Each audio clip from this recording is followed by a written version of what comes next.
Hai semua, kembali lagi dengan kita di Monokrom Podcast. Pada episode keempat kali ini, kita akan membahas dengan tema terbaru yang tentunya menarik loh. Tapi, ada baiknya sebelum kita mulai obrolan kita untuk episode ini, kita berkenalan terlebih dahulu yuk. Kenalin, aku Manuela Christabel Bohang dari kelas 10 IPS 3. Selanjutnya, ada beberapa teman-temanku yang semangat nih. Kepoin yuk! Hai semua, ketemu lagi. Kenalin, aku Niki Fernando Susianto dari XPS 3. Halo semua pendengar podcast, kenalin aku Cleodora Nashiwa Levina dari kelas 10 IPS 2. Nah, itu tadi podcaster kita untuk episode keempat kali ini. Oke, lanjut. Seperti yang awal Manuela sampaikan tadi tentang tema kita untuk episode kali ini, yakni ruang dan waktu. Di mana ruang dan waktu selalu berkesinambungan dalam setiap aktivitas kita. Wah, bener banget tuh. Tapi, ngomong-ngomong tentang ruang dan waktu, ada beberapa informasi nih yang kita bisa ambil dari beberapa pembelajaran kita di sekolah loh.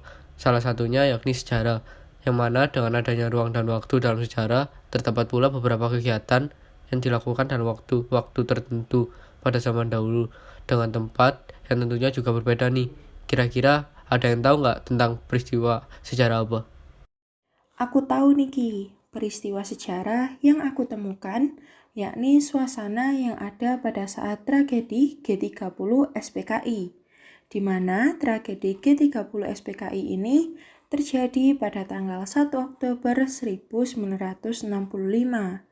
Yang mana pada saat itu terjadi penculikan dan pembunuhan 7 jenderal tentara dan beberapa orang lainnya. Soeharto pada saat itu diperintah untuk mengambil alih tentara dan menyelamatkan Soekarno. Lalu, Soekarno berhasil menuju Istana Presiden di Bogor. Setelah itu, Soeharto bersama pasukan yang ia pimpin berhasil mengambil kontrol semua fasilitas yang sebelumnya direbut oleh pelaku G30 SPKI. Nah, itu tadi contoh dari peristiwa yang ada dalam salah satu sejarah yang berkaitan dengan ruang dan waktu.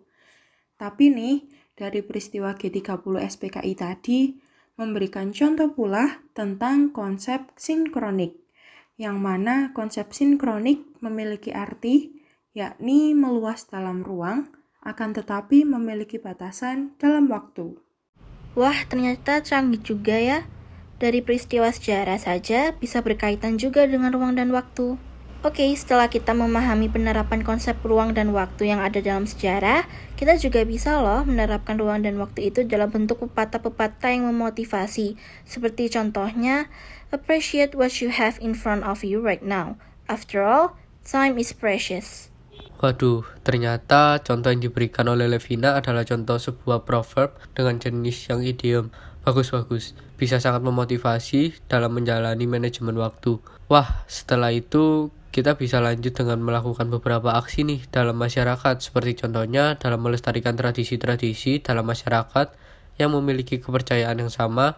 Penerapannya antara lain mengadakan kegiatan doa-doa lingkungan, ziarah, mengikuti devosi, membaca kitab suci, dan lain sebagainya. Dengan begitu pula, kita juga dapat terus melakukan tradisi-tradisi dalam gereja Katolik yang telah diajarkan oleh Yesus.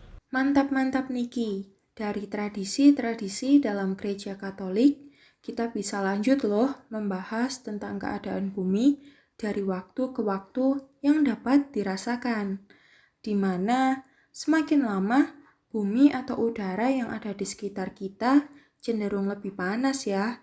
Selain itu, dapat diketahui juga bahwa bumi kita ini merupakan salah satu planet kehidupan karena merupakan satu-satunya planet dalam tata surya yang dapat dijadikan tempat tinggal oleh makhluk hidup loh. Wah, tapi tak hanya itu saja loh. Selain itu, dalam proses kehidupan yang terjadi di bumi ini, tentunya juga ada aktivitas-aktivitas manusia yang berhubungan dengan bersosialisasi dengan sesama. Seperti contohnya saja, yakni pengertian dasar dalam sosiologi yang memiliki arti salah satu ilmu sosial yang mempelajari tentang masyarakat dengan gejala-gejala sosial yang terjadi.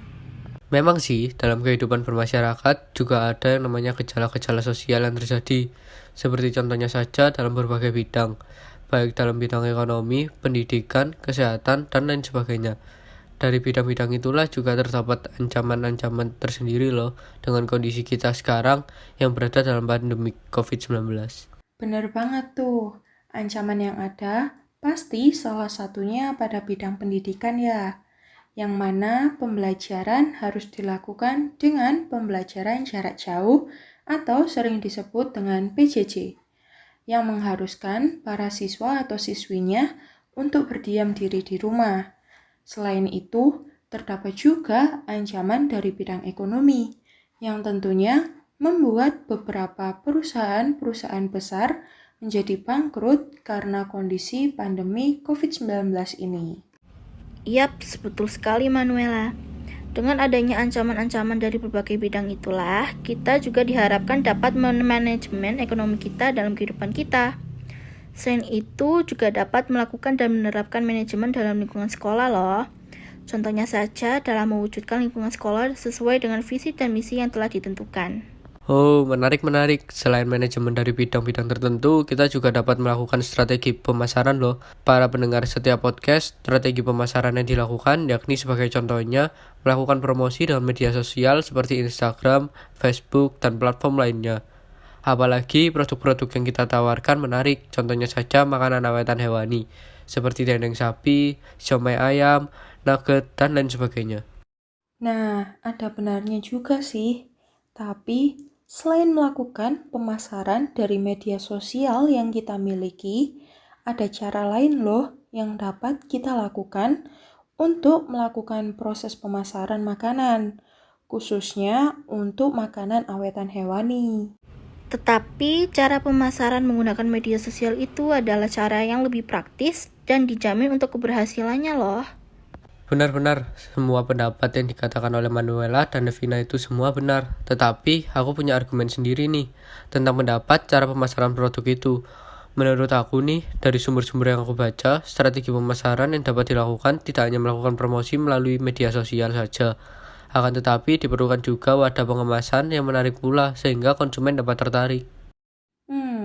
Benar juga tuh apa yang dikatakan Niki tentang strategi pemasaran makanan, khususnya makanan awetan hewani. Oke, dari strategi pemasaran makanan, kita dapat mempelajari lagi tentang satu teks yang menjelaskan peristiwa bersejarah dengan menggunakan bahasa yang berbeda. Tetapi para pendengar podcast yang setia, jangan bosan dulu ya. Satu teks yang dimaksud Manuela akan segera muncul di cuplikan layar kalian loh. Nah, itu dia contoh peristiwa sejarah dalam bahasa Inggris yang dapat disebut sebagai recount text, yang memiliki fungsi untuk menceritakan kepada pembaca tentang peristiwa Bandung Lautan Api. Hebat Niki, ceritanya sangat-sangat menarik untuk lebih jauh lagi diulas nih. Pastinya para pendengar podcast juga penasaran kan dengan cerita lebih lengkapnya. Tapi sayang sekali, sudah cukup lama kita bersama dalam episode keempat kali ini.